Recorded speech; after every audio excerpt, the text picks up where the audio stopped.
Welcome to the latest update program. The topic of discussion is NASA's Sphere-X telescope.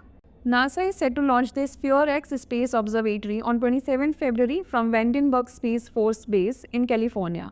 Sphere-X aims to map the entire celestial sky in 102 infrared colors, providing new insights into the origins of the universe and galaxies.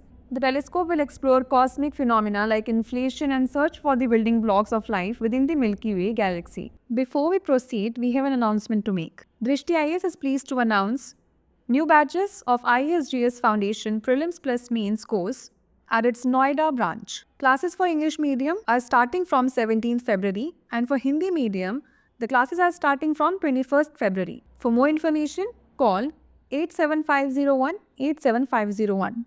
Let's discuss Sphere-X and its features. Sphere-X, that is a spectrophotometer for the history of the universe, epoch of reionization and ICES Explorer, will study the universe's origins, particularly the inflationary period following the Big Bang.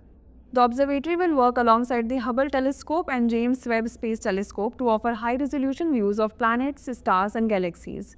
Sphere-X will create the most colorful all-sky map ever, splitting light into individual wavelengths to measure distances and understand the composition of cosmic objects.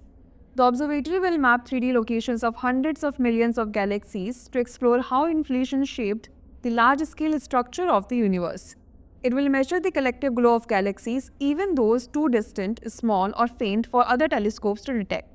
Let's look into the scientific contributions. Sphere-X will focus on key scientific objectives like understanding cosmic inflation and tracking the total light output from galaxies across cosmic history. The telescope uses a passive cooling system to maintain its required operating temperature of -210 degrees Celsius, ensuring efficient operation without external power or coolants. Managed by NASA's Jet Propulsion Laboratory, Sphere-X will provide valuable data for astronomical research for years to come. Now is the time to test your knowledge. The question is, how does Sphere-X maintain its operating temperature of -210 degrees Celsius? Using a passive cooling system with an active refrigeration unit, by relying on external power coolants, or using a heat shield? Send the answer to this question in the comment section. Thanks for watching. For more informative content, like, share and subscribe, and do not forget to press the bell icon to get the notifications.